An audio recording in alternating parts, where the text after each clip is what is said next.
Baik saudara, kita akan melanjutkan pembacaan firman Tuhan. Kemarin kita sudah melihat ketika Hizkia mati, maka Manasye menggantikan Hizkia.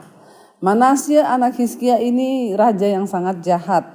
Bahkan dia membunuh begitu banyak orang Dan Alkitab berkata, saudara, ketika zamannya Manasye inilah Yesaya dibunuh dengan cara digergaji menjadi dua. Nabi Yesaya dibunuh, saudara. Wah, dosa demi dosa ada atas bangsa Israel. Lalu Manasye mati, digantikan oleh anaknya yang bernama Amon. Amon naik menjadi raja, tapi sama juga ia melakukan apa yang jahat di mata Tuhan. Manasye melakukan apa yang jahat di mata Tuhan. Akhirnya Amon pun mati, lalu naiklah saudara anaknya menggantikan dia bernama Yosia. Kemarin kita sudah sampai di 2 Raja-Raja pasal 22. Yosia berumur 8 tahun pada waktu ia menjadi raja. Dan 31 tahun lamanya ia memerintah di Yerusalem. Jadi umur 8 tahun loh Yosia itu dipanggil Tuhan menjadi raja. Dan ia hidup melakukan apa yang benar di mata Tuhan, sama seperti Daud bapa leluhurnya. Dan sekarang kita lanjut ayat yang ketiga, ayat pasal 22 ayat yang ketiga. Dalam tahun yang ke-18 zaman Raja Yosia, maka raja menyuruh Safan bin Asalia bin Mesulam panitera itu ke rumah Tuhan. Katanya, pergilah kepada imam besar Hilkia, suruhlah ia menyerahkan seluruh uang yang telah dibawa ke dalam rumah Tuhan, yang telah dikumpulkan dari pihak rakyat oleh penjaga-penjaga pintu. Baiklah itu diberikan mereka ke tangan para pekerja yang diangkat untuk mengawasi rumah Tuhan, supaya diberikan kepada tukang-tukang yang ada di rumah Tuhan untuk memperbaiki kerusakan rumah itu, yaitu kepada tukang-tukang kayu, tukang-tukang bangunan, dan tukang-tukang tembok, juga bagi pembelian kayu dan batu pahat untuk memperbaiki rumah itu. Tetapi tidak usahlah mengadakan perhitungan dengan mereka mengenai uang yang diberikan ke tangan mereka, sebab mereka bekerja dengan jujur. Saudara, jadi ketika Yosia naik menjadi raja, kalau kita membaca daftar raja-raja di Alkitab, jarang bisa menemukan orang yang taat sepenuhnya kepada Allah. Tetapi Yosia adalah salah satu orang yang taat. Dan saat itu dia baru berumur 8 tahun. Dia menjadi raja di Yerusalem. Waktu mulai memerintah selama 18 tahun, Yosia memerintah dengan taat. Kemudian pada waktu dia berumur 26 tahun, ia melakukan pembaharuan berdasarkan hukum-hukum Allah. Dan kita melihat di sini saudara, akhirnya Yosia mengurus bahkan sampai ke perbaikan di rumah Tuhan. Yosia meletakkan landasan untuk tugasnya, yakni memperbaharui Yehuda. Dan Allah saudara bisa memakai kita siapa saja untuk melakukan suatu yang dahsyat, suatu yang luar biasa. Lalu satu kali Yosia memanggil penjaga-penjaga pintu, dia tanya, dia pada tahun yang ke-18 dia menyuruh Safan bin Asalia untuk datang ke rumah Tuhan. Pergilah kepada imam besar Hilkia, suruhlah ia menyerahkan seluruh uang yang telah dibawa ke dalam rumah Tuhan, yang telah dikumpulkan dari pihak rakyat oleh penjaga-penjaga pintu. Nah saudara, penjaga-penjaga pintu gerbang itu mengontrol orang-orang yang masuk ke dalam bait Allah dan mengawasi persembahan yang dibawa ke dalam bait Allah. Banyak uang yang diletakkan di sana. Dan akhirnya Yosia itu mengatur semuanya bahwa bait Allah itu harus diperbaiki, rumah Tuhan harus diperbaiki karena banyak kerusakannya dan lain sebagainya. Dia mengatur sampai semuanya saudara. Dia suruh serahkan uang itu kepada para pekerja-pekerja agar dicat, lampu-lampu yang mati diganti, dan semuanya saudara. Dikatakan di sana ayat yang ke-8, berkatalah imam besar Hilkia kepada Safan panitera itu, telah kutemukan kitab Taurat itu di rumah Tuhan. Lalu Hilkia memberikan kitab itu kepada Safan, dan Safan terus membacanya. Ketika Safan panitera itu masuk menghadap raja, disampaikannya lah ya kabar tentang itu kepada raja. Hamba-hambamu ini telah mengambil seluruh uang yang terdapat di rumah Tuhan dan memberikannya ke tangan para pekerja yang diangkat mengawasi rumah itu. Safan panitera itu memberitahukan juga kepada raja, Imam Hilkia, ia telah memberikan kitab kepadaku. Lalu Safan membacakannya di depan raja. Saudara, ya, jadi kita lihat di sini ya, kitab ini mungkin adalah keseluruhan dari Pentatok atau Kejadian sampai dengan Ulangan. Ya, atau hanya kitab Ulangan saja, karena barisan panjang raja-raja yang jahat, catatan tentang hukum-hukum Allah itu sudah hilang. Yosia yang kira-kira berumur 26 tahun waktu itu menginginkan pembaruan agama di seluruh bangsa pada saat itu. Ketika firman Tuhan ditemukan, perubahan drastis harus dilakukan untuk membuat kerajaan berjalan sesuai dengan perintah-perintah Allah. Saat ini saudara, ya kita sudah memiliki firman Tuhan. Setiap hari kita mendengarkan firman Tuhan. Persoalannya apakah ya firman itu juga mengubahkan hidup kita? Jadi tiba-tiba Imam Hilkia berkata bahwa dia menemukan ya kitab dari ya hukum Tuhan. Dia berkata bahwa ya kepada panitera itu ya kepada Safan ya bahwa telah kutemukan kitab Taurat di rumah Tuhan. Lalu dibaca oleh Safan dan dibawa kepada raja. Ayat 11, segera sesudah raja mendengar perkataan kitab Taurat itu, dikoyakkannya lah pakaiannya. Kemudian raja memberi perintah kepada Imam Hilkia, kepada Ahikam bin Safan, kepada Akbor bin Mika, kepada Safan panitera itu, dan kepada Asaya hamba raja. Katanya, pergilah minta petunjuk Tuhan bagiku, bagi rakyat dan bagi seluruh Yehuda tentang perkataan kitab yang ditemukan ini. Sehebat kehangatan murka Tuhan yang bernyala-nyala terhadap kita, oleh karena nenek moyang kita tidak mendengarkan perkataan kitab ini dengan berbuat tepat seperti yang tertulis di dalamnya. Saudara, ya ketika menemukan hukum Taurat, kitab Taurat itu, dikatakan di sana ya Yosia mengoyakkan jubah ya, dan dia berkata ya selama ini nenek moyang kita, raja-raja yang sebelum kita sudah melakukan dosa karena mereka hidup tidak berdasarkan dari hukum yang ada semua yang tertulis di dalam Taurat ini. Lalu dia kumpulkan semua para orang-orang penting ya. Dia berkata ya ayo kita cari suara Tuhan. Apa yang harus kita lakukan? Minta petunjuk Tuhan agar seluruh rakyat ini ya boleh sungguh-sungguh melakukan apa yang tertulis di dalam ya kitab Taurat ini saudara, sebelum hangatan murka Tuhan itu bernyala-nyala terhadap kita. Ayat 14, maka pergilah Imam Hilkia, Ahikam, Akbor, Safan dan Yesaya kepada Nabiya Hulda, istri seorang yang mengurus pakaian-pakaian, yaitu Sulam bin Tikwa bin Habas. Nabiya itu tinggal di Yerusalem di perkampungan baru. Mereka memberitakan semuanya kepadanya. Perempuan itu menjawab mereka, beginilah firman Tuhan Allah Israel. Katakanlah kepada orang yang menyuruh kamu kepadaku, beginilah firman Tuhan. Sesungguhnya aku akan mendatangkan malapetaka atas tempat ini dan atas penduduknya, yakni segala perkataan kitab yang telah dibaca oleh Raja Yehuda. Karena mereka meninggalkan aku dan membakar korban kepada Allah lain dengan maksud menimbulkan sakit hatiku dengan segala pekerjaan tangan mereka, sebab itu kehangatan murkaku akan bernyala terhadap tempat ini dan tidak padam-padam. Jadi saudara, ya ternyata ya Tuhan memperingatkan, ketika kita ini hidup melanggar perfirman Tuhan, kita ini membangkitkan dikatakan ya sakit hati Tuhan. Lalu Nabi itu bernubuat berkata bahwa akan datang malapetaka yang besar turun atas Yehuda dan tidak akan padam-padam. Ya disampaikan semua itu saudara. Dan pada waktu itu Yosia mendengar ya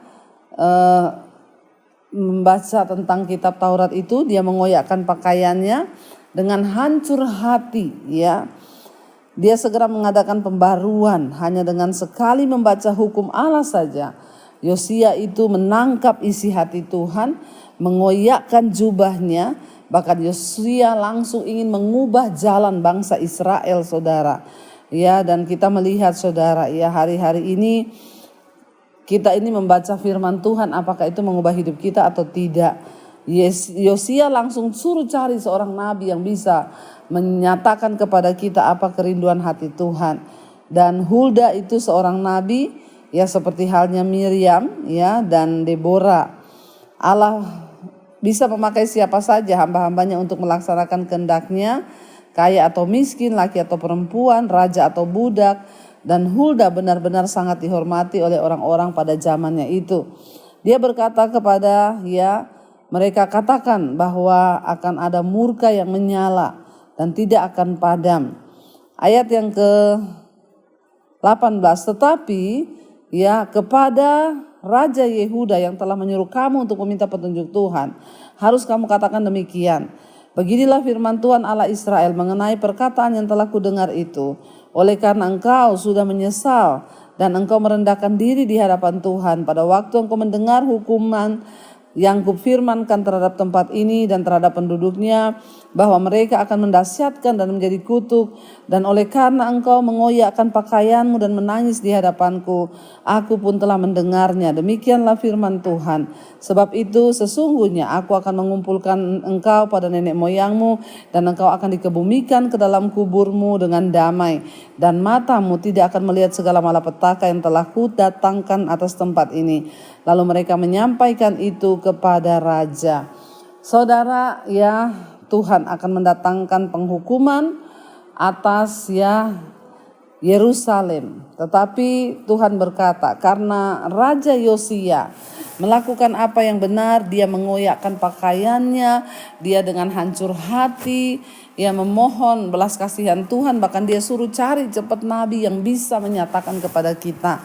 Ya, dan dikatakan di sana akhirnya Tuhan berkata, ya, karena engkau bertobat dan mencari aku, maka engkau tidak akan melihat malapetaka itu. Jadi Yosia akan mati dulu, baru Tuhan akan menyatakan malapetaka itu. Kita baca sekarang, kita lanjutkan 2 Raja-Raja pasal 23, judul perikopnya pembaharuan yang dilakukan Yosia.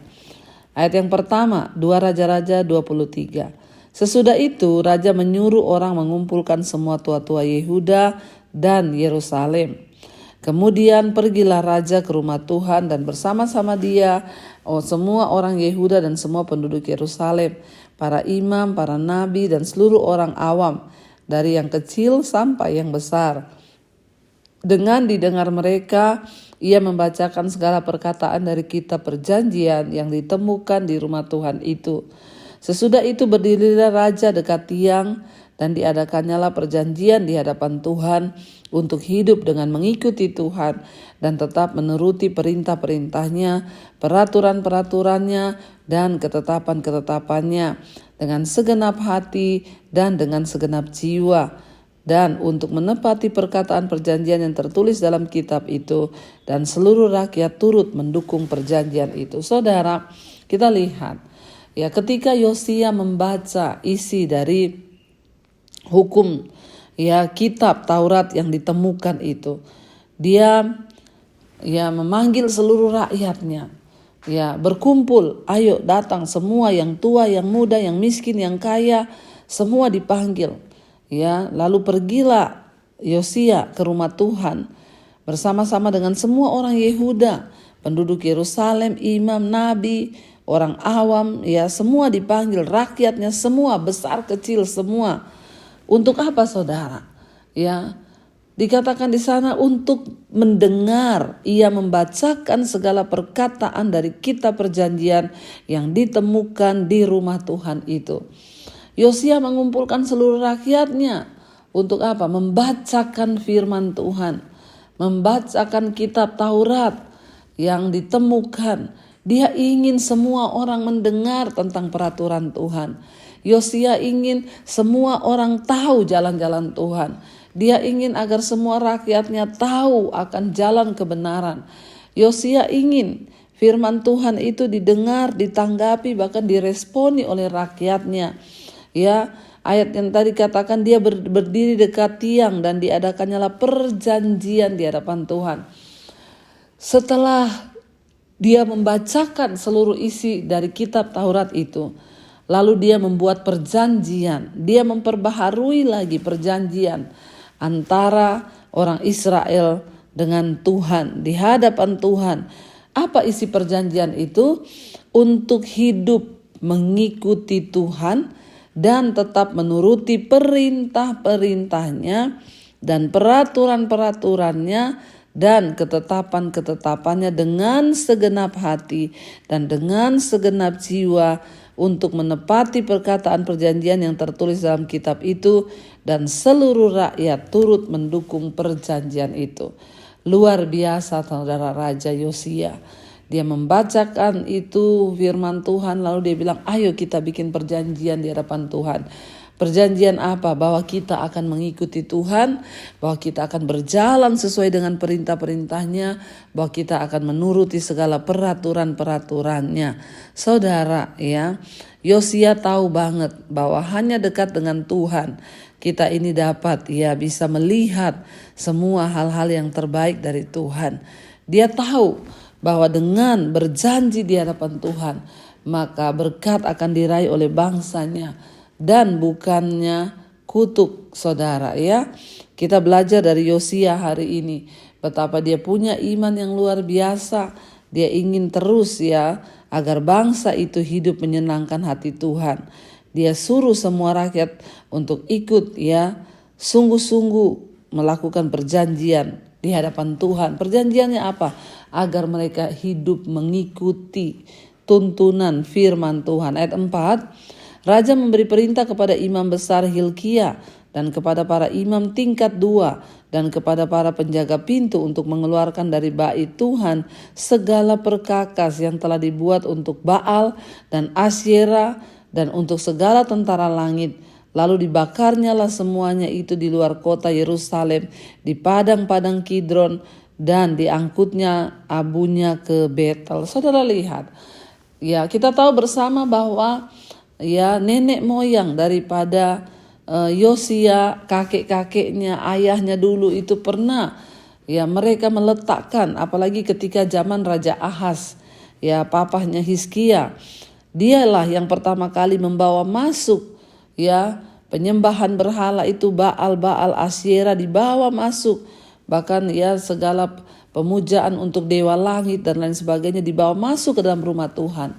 Tapi pada zaman Yosia, dia menyuruh untuk dikeluarkan semuanya agar rumah Tuhan itu benar-benar kudus, benar-benar suci. Ini juga menggambarkan saudara, dalam hidup kita seringkali ada berhala-berhala yang kita bawa masuk di hati kita, di hidup kita, baik uang, kekayaan, jabatan atau apapun yang sering kita pertahankan demi kita menjaga hidup kita ini aman. Ayo keluarkan semua itu, sebab itu tidak berkenan. Tubuh kita adalah bait Allah, bait Roh Kudus. Buang semua hal yang berbau dosa, kenajisan, percabulan, kepahitan, kekecewaan, hamba uang, bahkan semua saudara kita buang agar kita boleh melihat bagaimana anugerah Tuhan tercurah dalam hidup kita. Seperti Yosia, dia buang semua, dikeluarkan semua perkakas-perkakas itu. Bahkan dikatakan di sana dibakar sampai menjadi abu. Ayat 5, ia memberhentikan para imam dewa asing yang telah diangkat oleh raja-raja Yehuda untuk membakar korban di bukit pengorbanan di kota-kota Yehuda dan di sekitar Yerusalem. Juga orang-orang yang membakar korban untuk Baal, untuk dewa matahari, untuk dewa bulan, untuk rasi-rasi bintang, dan untuk segenap tentara langit. Bayangkan saudara, kita ingat dulu Yerobeam pertama kali membawa imam-imam palsu, nabi-nabi palsu untuk dia boleh memberi korban kepada dewa-dewa. Lalu dilakukan oleh raja-raja Israel lainnya. Tetapi Yosia, dia pecat semua, diberhentikan imam-imam dewa asing yang tidak menyembah Tuhan tapi menyembah berhala-berhala. Lalu dibawa saudara, dikeluarkan semuanya. Ayat 6, dibawanyalah tiang-tiang berhala dari rumah Tuhan keluar kota Yerusalem ke sungai Kidron. Lalu dibakarnya di situ dan ditumbuknya alus-alus menjadi abu. Kemudian dicampakkannya abunya ke atas kuburan rakyat jelata.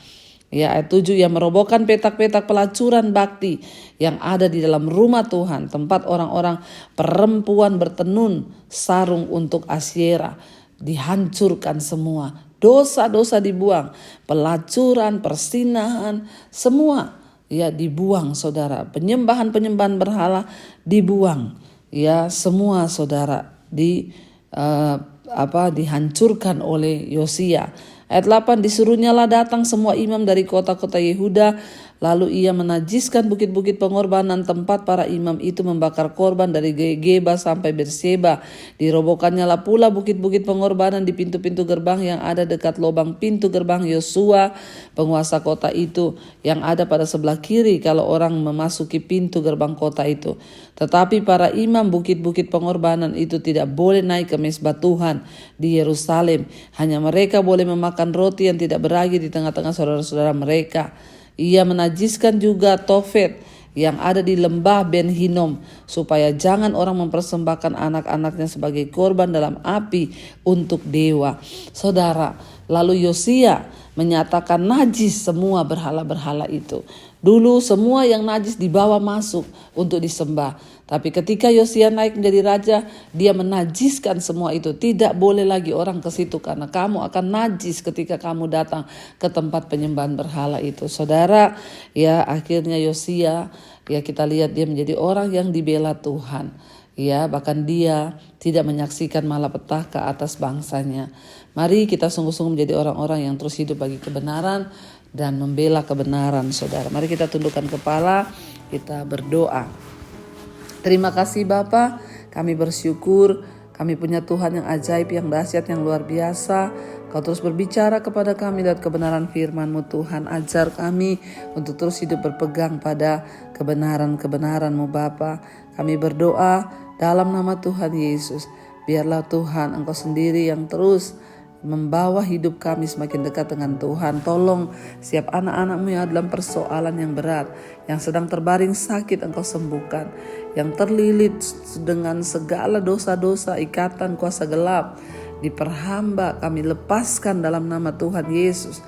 Juga yang sedang adalah masalah hutang piutang, masalah keuangan, Tuhan turut bekerja ketika kami sungguh-sungguh bertobat. Engkau yang memulihkan segalanya. Kami berdoa juga Tuhan terus menyerahkan setiap mereka yang rindu terjadi pemulihan dalam rumah tangga. Suami bertobat, istri, anak-anak bertobat, orang tua bertobat. Kami berdoa dalam nama Yesus terjadi pemulihan demi pemulihan.